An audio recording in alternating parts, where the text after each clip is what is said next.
एक मंदिर हो, एक कुआं हो और एक ही शमशान हो, तभी जातिवाद का खात्मा। कि कबीरा कुआं एक है, पानी भरे अनेक, बर्तन में ही भेद है, पानी सब में एक। आज कुएं की भी बात मोहन भागवत कर रहे हैं। कट्टरवादी ताकतों ने इस देश के बहुजनों को बहुत हद तक ये समझा दिया है कि सबसे पहले तुम हिंदू। साथियों नमस्कार, जय भीम। बहुजन हलचल में आपका बहुत बहुत स्वागत है और मैं उमेश करुणा।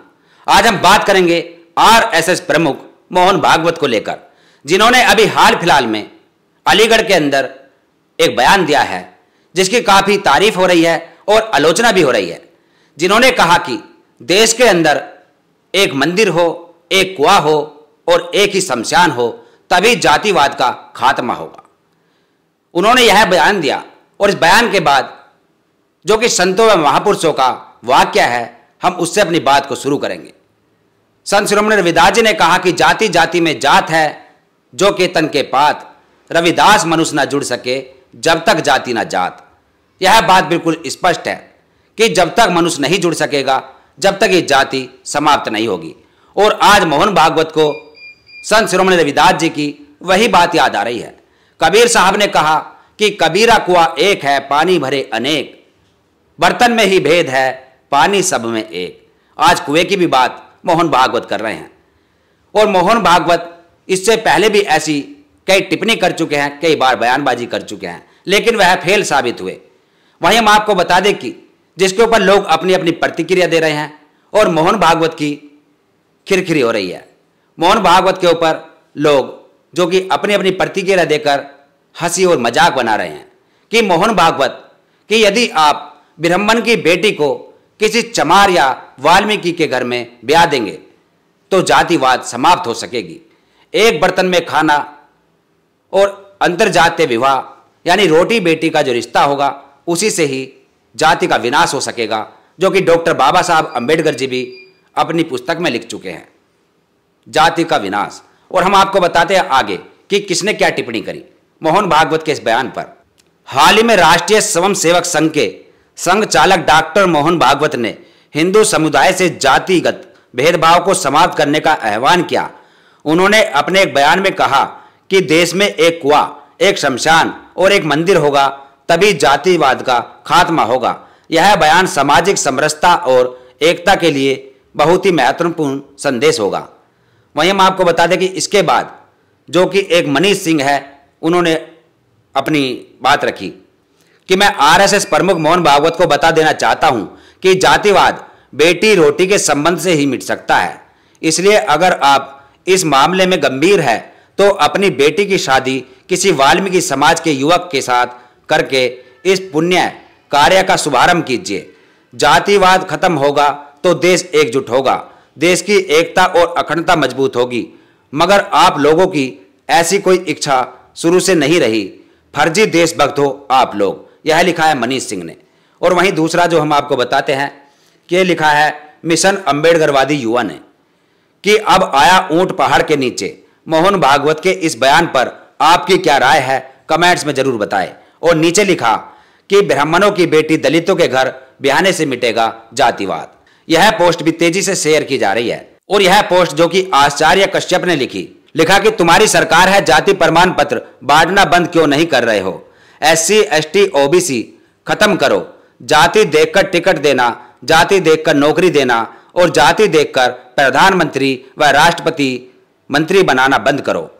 स्वयं सेवक संघ आरएसएस प्रमुख मोहन भागवत ने हिंदू समाज से जातिगत मतभेदों को समाप्त करने की पुरजोर अपील की। उन्होंने एक मंदिर, एक कुआं और एक शमशान की नीति अपनाकर सभी वर्गों में समरसता और समानता लाने का आह्वान किया है। उन्होंने कहा कि हम सभी वर्गों को सम्मान समान देना होगा। यही हमारा धर्म है, यही हमारी संस्कृति है। और इसमें लिखा कि एक मंदिर, एक कुआं, एक शमशान से मिटेगा जातिवाद। मोहन भागवत के इस बयान पर जो एक पोस्ट वायरल हो रही है कि जिसमें लिखा है कि ब्राह्मण की बेटी किसी वाल्मीकि को या दलित को ब्याहोगे तो ही जातिवाद मिटेगा। यह बात भी किसी ने बिल्कुल सही स्पष्ट की है कि रोटी व बेटी के रिश्ते से ही जातिवाद समाप्त हो सकेगा। और इसी के ऊपर एक हम आपको किस्सा सुनाते हैं जो कि इतिहास से संबंधित है, जो कि हमने इतिहास में पढ़ा है कि भारत के अंदर इस जातिवाद के चलते ही देश गुलाम हुआ, इस धर्म में जो बुराइयां है इसके चलते ही देश गुलाम हुआ। किस्सा इस प्रकार है कि जब देश के अंदर बाबर आया था और जब बाबर आया और उसने भारत के जो राजा थे उनको ललकारा कि मेरे से युद्ध लड़ो, और युद्ध के लिए एक ऐलान कर दिया, और जिसमें कि नदी के किनारे पर बाबर ने अपना डेरा डाला, और डेरा डालने के बाद जो तारीख निर्धारित कर दी कि फला तारीख में हम युद्ध लड़ेंगे, और डेरा डालने के बाद उधर से यहाँ हिंदू राजाओं की जो सेना थी उन्होंने भी डेरा डाला। डेरा डालने के बाद वहाँ पर रहन सहन शुरू किया।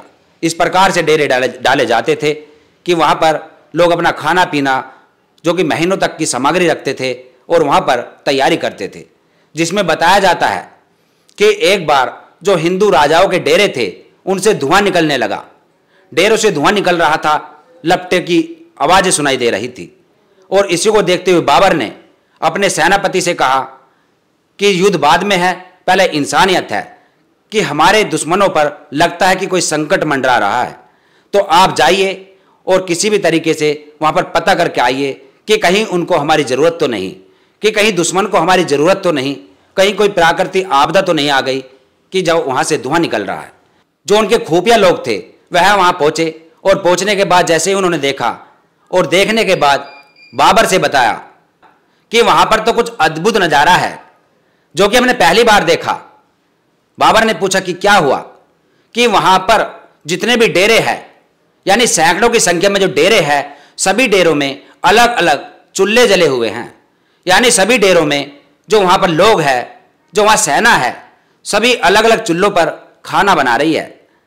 तो बाबर ने दिमाग लगाया और बाबर ने कहा कि अब हमारी जीत निश्चित है और उनकी हार निश्चित है, क्योंकि जो लोग आपस में मिलजुल कर खाना भी एक साथ ना खा सके, जो लोग एक चूल्हे पर कभी खाना ना खा सके, तो समझो उनके अंदर भाईचारा या उनके अंदर जो आपसी प्रेम मोहब्बत है वह कहीं से कहीं तक नहीं होगी। तो इसी से उनकी हार निश्चित है। इसी के ऊपर एक कहावत बनी हुई है कि एक चूल्हा और 100 मुल्ला, यानी एक चूल्हे पर 100 मुल्ला खाना खा लेते हैं। और यहाँ पर हिंदू धर्म के अंदर जो कि सदियों से जो यहाँ पर कमी है, जो बुराइयाँ है, जो क्रूतियाँ है, उसको देखते हुए यही लगता है कि जो यहाँ पर हिंदू राजाओं की हार हुई, जो राजपूत सेनाओं की हार हुई, उसका यही कारण था कि वह आपस में मिलजुल कर नहीं रहते थे, वह आपस में एक साथ खाना नहीं खाते थे, और इसी का रिजल्ट रहा कि बाबर की जीत हुई और उनकी हार हुई। और इसी के ऊपर मोहन भागवत को समझ में आ जाना चाहिए कि देश को यदि बचाना चाहते हो, यदि देश को अखंड बनाना चाहते हो, देश के अंदर भाईचारा स्थापित करना चाहते हो, समरसता व समानता का जो आप बात कर रहे हैं इसको यहाँ पर स्थापित करना चाहते हो, तो यहाँ पर रोटी व बेटी का एक साथ बैठकर खाना खाने का रिवाज चलाना होगा। ये जो आप बात कर रहे हो कि एक मंदिर, एक शमशान और एक कुआं, ये बात आपकी अपनी जगह सही है, इसकी तारीफ करनी होगी, लेकिन इसके अलावा जो और खामियां हैं उन पर भी ध्यान देना बहुत जरूरी है। इस खबर में यदि आपको कोई त्रुटि लग रही है, यदि आपका कुछ कहना है, तो आप कमेंट्स में अपने शब्द जरूर लिखें और देखते रहिए बहुजन हलचल। फिर मिलेंगे एक ऐसी खबर के साथ और देखते रहिए बहुजन हलचल। धन्यवाद।